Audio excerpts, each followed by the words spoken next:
Shalom, bien-aimés dans le Seigneur, je vous salue dans le nom précieux de notre Seigneur Jésus-Christ. Ici, c'est votre frère Abdel Barros et c'est une joie pour moi d'être ici dans ce cadre de notre émission 5 minutes avec Jésus afin de partager la parole du Seigneur avec vous. Et aujourd'hui, nous serons en train de parler de zèle. Certainement dans votre parcours, vous vous êtes déjà rendu compte qu'il y a des moments dans la marche chrétienne que nous perdons le zèle, nous voulons tout abandonner et nous voulons tout oublier, nous sommes fatigués, épuisés. Et Dieu a une parole pour nous en ces jours afin de nous encourager à ne pas baisser les bras, à ne pas renoncer, mais de continuer la marche avec lui. Et pour cela, nous allons lire la Bible dans le livre de 1 Roi chapitre 19, verset 14. C'est l'histoire d'Élie. Certainement quelques-uns connaissent cette histoire. Et nous allons lire le verset 14. La Bible dit ceci en parlant d'Élie. Il répondit: j'ai déployé mon zèle pour l'Éternel, les dieux des armées, car les enfants d'Israël ont abandonné ton alliance. Ils ont renversé tes autels et ils ont tué par l'épée tes prophètes.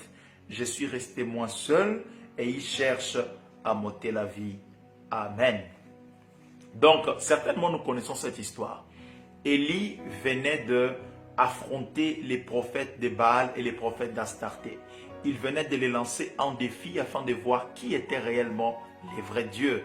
Est-ce que c'était leur Dieu ou c'était son Dieu, c'est-à-dire les dieux d'Élie? Et après ces défis, on s'est rendu compte que c'était le Dieu d'Élie, c'est le Dieu qui a répondu par le feu, qui était le vrai Dieu. Et après cette scène, Élie a décidé d'égorger tous ces faux prophètes et il venait de les égorger.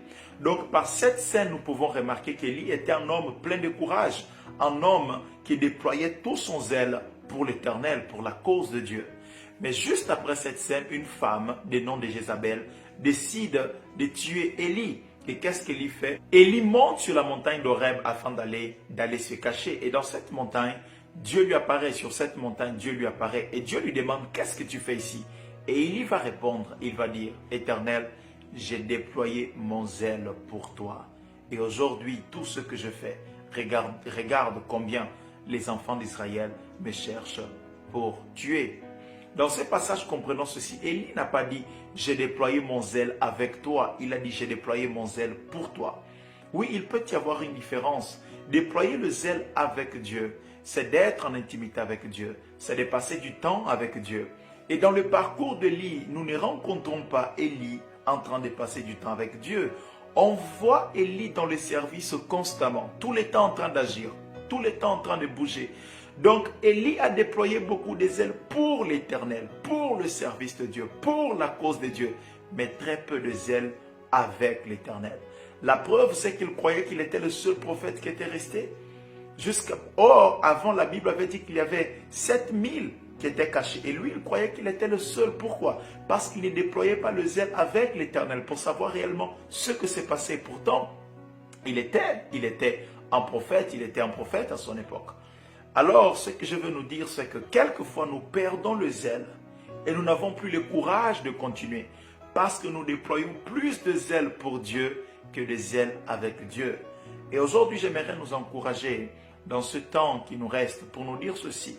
Apprenons, oui, certes, à déployer le zèle pour Dieu, pour la maison de l'Éternel, pour le service que nous faisons.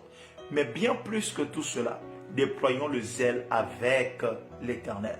Parce que ce que nous faisons, la force que nous pouvons avoir pour déployer le zèle pour l'Éternel vient du fait que nous déployons le zèle avec l'Éternel. Déployer le zèle avec l'Éternel, c'est entretenir son intimité avec Dieu. C'est entretenir son temps de communion avec Dieu. Les temps où nous passons devant la parole, les temps où nous passons en train de prier, les temps où nous passons peut-être dans le jeûne, dans un seul but, le but de grandir dans la connaissance de Dieu. Parce que nous savons une chose, tel qu'il est écrit dans le livre de 1 Pierre, c'est lui qui grandit dans la connaissance de Dieu. Sa grâce également grandit. Et c'est lorsque notre grâce grandit que nous sommes capables de davantage déployer les ailes pour l'Éternel. En ce jour, j'aimerais vous laisser cette parole. Déployez votre zèle avec l'Éternel et ensuite déployez votre zèle pour l'Éternel. Et cela va vous garder afin que vous ne perdiez pas votre zèle, afin que vous ne fatiguiez pas et que vous abandonniez la voie du Seigneur. Que le Seigneur vous bénisse abondamment. À la semaine prochaine.